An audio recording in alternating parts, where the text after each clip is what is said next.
And I saw this documentary on A&E, and it was really eye-moving. And basically, Trump won because of Barack.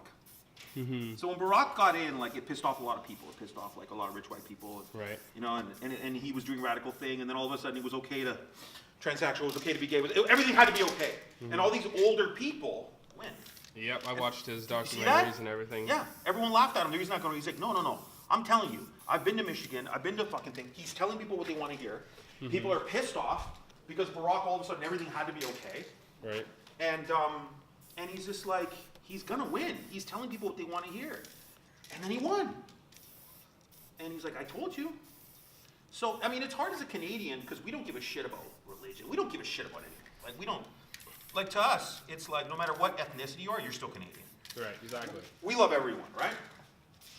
But it ain't like that in the States, man. States is a whole other fucking world. So, like, did you see, so you see a lot of religion, you see a lot of churches, like... Well, my family is specifically from a big conservative Christian background. Mm-hmm. So, like, the last time I was there for any length of time was for my brother's weddings, and that was at, like, they had the reception at an NRA gun club. Holy fuck! And there were, like, your typical "Don't tread on me" signs up on the wall. There was like a USA, picture of with the Second Amendment right next to the Ten Commandments. Same font, same size, same everything. Like literally. So you've seen that shit. Yeah. And can you wear your hair like that there?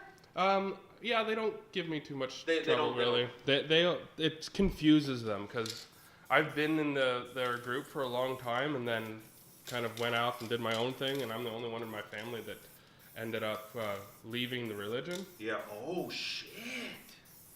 So like my dad runs a church in Cornwall. Fuck, you've seen stuff that I've never seen. You know? Don't you ever get happy to be Canadian? Oh, definitely. I'd never go back. Yeah. At least not by choice, at least. I fucking my friends from New York came to visit me years ago. These famous graffiti guys. And we were walking down Queen Street. This is 2001. Mm-hmm. And I'm just walking down Queen Street, you know. And they're like, yo, a Filipino with an Asian. Yo, a black guy with a... Like, they'd never seen... And I'm looking at them like, that's a weird thing to say. Yeah. I'm like, what do you mean? They're like, yo, everyone here is multicultural. Everyone here, like, hangs out. And then I went to the Bronx to visit them, and I saw what they were talking about. Everybody was Puerto Rican. Everybody was black. That's it. Like, it's like you don't intermix much there. And I'm like, you guys are the guys fucked up, not us. Yeah, we don't give a problem. shit. Like, we don't...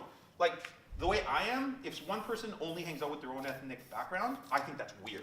Definitely, I totally agree. You're right, because all my friends are everything, and that's what I love. Like, I don't hang around many Latinos. I just don't. I love everyone, right? Mm-hmm. And I was explaining to them, I'm like, yeah, you guys don't realize how desensitized you are to what is normal, because this is normal. The world is every color, every shade.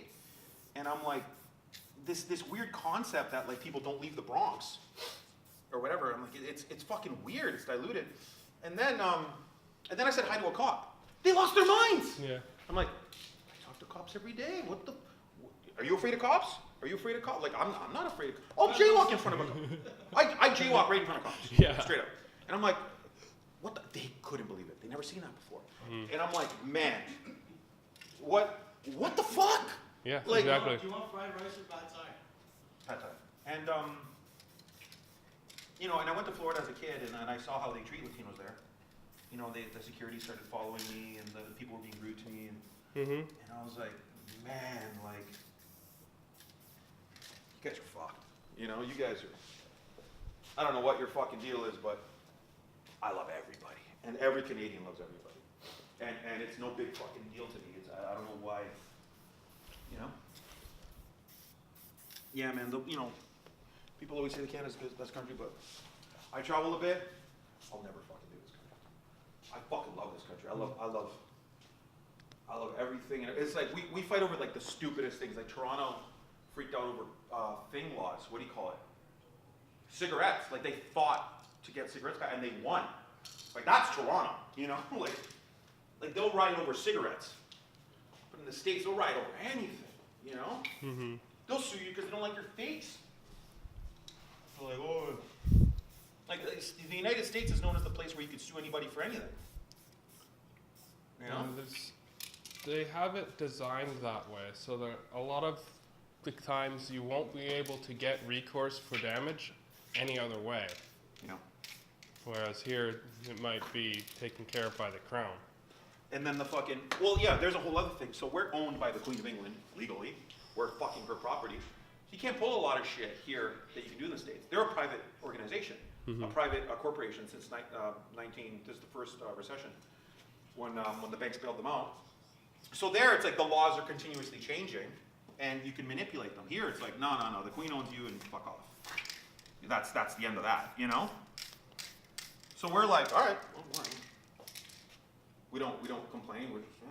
It is what it is. So you've been doing this since '89, it said? 89. Yeah. What got you interested in this? My cousin Sadie. My cousin Sadie was the first or second guy ever to do graffiti in all of Toronto. Probably one of the first in Canada, definitely.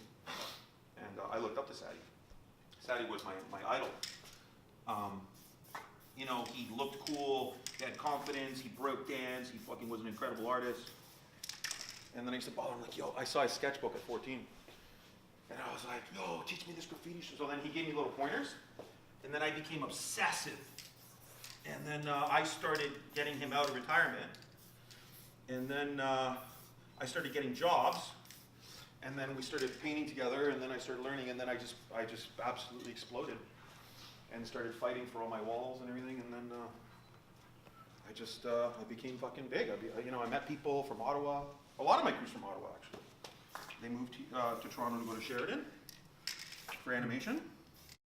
And they became my friends, and then we started painting more and more and more and more, and then it just became my entire life, man. And then I quit.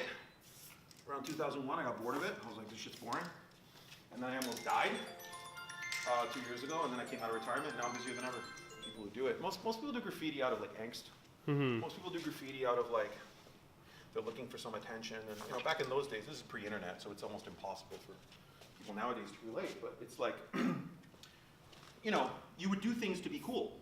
Right. You either like were the guy that dressed cool, or you were a good dancer, or you were an MC, or you know, that was your thing. And my thing was like, you know, everybody knew me as an artist, but I wanted to be bigger than that. And then I started bombing all the buildings in Scarborough. And what I would do is a pretty hilarious tactic. I would bomb the buildings, and then I'd go up to the building owners and be like, oh my God, I noticed your building has been vandalized. Can I do a free mural on the building? Right? And I realized I had a really good poker face, right? And that's how I got a lot of my murals. I literally fought for them illegally. And then the murals are so good, I got the attention of the Scarborough Arts Council.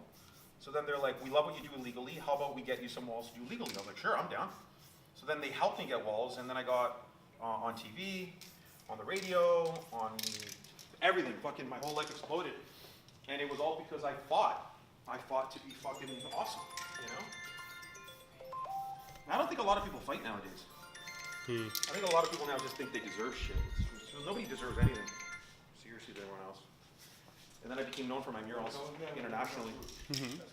And then I got my crew, and then we all fucking started jamming out. And then when I quit, and then I came back when I almost died. I was in the hospital and saw some death. I came back out of it, and then I was like, for some reason, I started doing murals again, and now I have a new lease on life. You know? So I heard that you don't really write down anything ahead of time. Never. No, 95 was the last time I did a sketch. Yeah, there's a post that says poster. Isn't that funny? Am I a genius? So it's like now I'm downloading Photoshop and all sorts of shit. Haven't ever really got into Photoshop. I've always been more on the video side. Hey, I use Premiere Pro constantly. Look, I'm going to tell you what I tell everyone. Video is the future. And I consult a lot of people on social media. I tell them, look, without videos, you're done. I go, don't think you're going to be the next Gary Vee. I go, you need videos. In today's day and age, pictures are played out. Pictures are boring. Like, you know how many girls I know that like, I'm hot, love me. It's like, who gives a shit? Like, you know what I mean? Like, I'm dead serious. You know what I'm talking about. I know look at me. Okay, yeah, that's it. You're good. I know exactly what you're talking about. Good for you. But like, the world needs more. Like, you know, and when you look at what anyone who's big online, it's because they do videos. So the fact that you do videos, you're smart because people are going to come to you for fucking videos. So what I would tell you is that help out somebody with videos, and then they get big, and then just tell them like, put my thing, video by blah blah blah blah blah, and then boom, you're gonna get attention. And that's a smart way to fucking. That's the key, man. You know, a good video will never go out of style, buddy. Never. You know? Yeah, I agree. You know. A lot of people don't get that. What were you talking about? You said that you don't use any type of Yeah. So sketches or anything like that ahead of time. when I started doing graffiti in '89, by the time of '95, I got really, really, really good. And my whole objective was to be the best ever, like that's ever lived. Not fucking like okay, like my ego's that big. Like fuck it, I need to be the greatest. So I came to the conclusion that one day somebody would inevitably want to battle me to test, my crowd. Oh, you think you're the king? Fucking battle me, because that's what graffiti is. It's that you get a battle. So I decided from that point on, I was like, I'm never ever gonna do sketches, and I'm gonna make everything up on the spot. All right. And I did. And it got to the point where people called me a liar because they were like, there's no way in hell you can do these huge fucking massive murals on the spot. So I started videotaping myself. And then people were like, hey, you're next level, you're insane. And but this is way before social media. Right. So now I use Instagram and stuff and I show people, I'm like, look, I make this fucking shit up. Like I don't fuck around. And because then I feel alive, man. You know, if you have a sketch, I don't know, man. It just takes away from everything, man. It's just, I'm having so much fun being here, meeting all you guys. Fucking, I'm in another city. I'm having fun. And I'm just making shit up, man. Like that. Like that's what life's about, you know. And you never know where you're gonna walk. You never know who you're gonna run into. You never know what life's gonna bring you. You never know if you're gonna fucking die tomorrow. So fucking life you're making up. So why the hell should I have a sketch for a mural? Like that's kind of the way I am.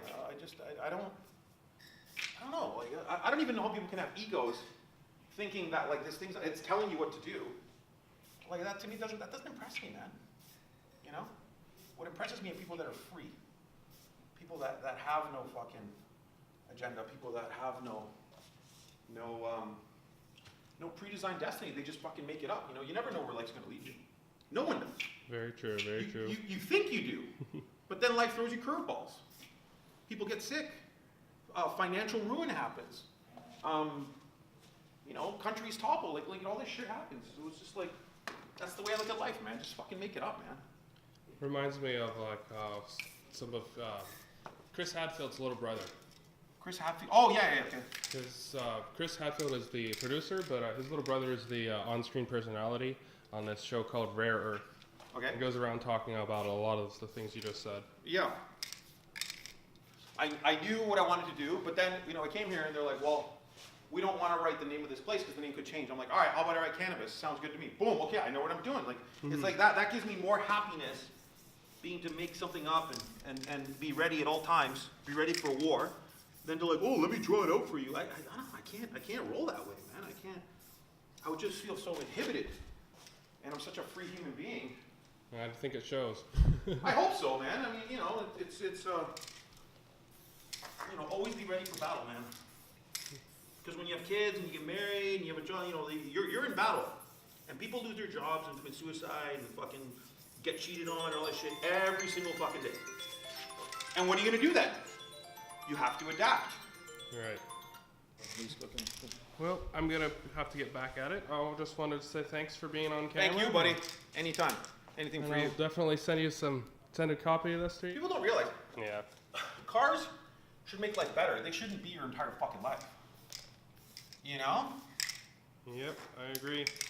I mean, I could afford a car right now, but I have no need for it. I'd be just I mean- wasting money for nothing. And that's another thing too. Is I don't have a car. I don't have my license. I'm 41 years old. I don't have my license. And I lose girls and shit. Like, well, I don't want to. I'm like, okay, I don't care. I have no problem getting fucking girls. What do I care? But like, society can't get to grips with that because there's such an idolization of motor vehicles in a big city. Yeah, that's definitely something that happened in the 1950s America. As Yeah. you got pushed. The independence, the ability to. And I'm going to tell you something else, which a lot of people don't know. There's a great documentary called End of Suburbia. You should really watch it. It's incredible. End of I'll look it Suburbia explains Toronto. Toronto, in the 1950s, had Ford and GM writing legislation to make people make townships farther out in the city. Why? So they have to buy cars. And that's why Toronto's built totally fucking backwards. Toronto makes no sense. Like, if you look at Toronto, the way every city is structured, it starts in the middle and then grows outward. Right. Montreal all the way over. Toronto's not like that. Toronto's a big city, and then it's outward going in. So there's all this disconnect, right? That's why we have such terrible traffic and shit. But it was because, in the 50s, the baby boomers and all that shit, the legislation did it just to buy cars. That's fucked up. Mm-hmm. You know? That's not fucking cool. But it happened. You know? But people don't fucking realize that. Messed up. Indeed.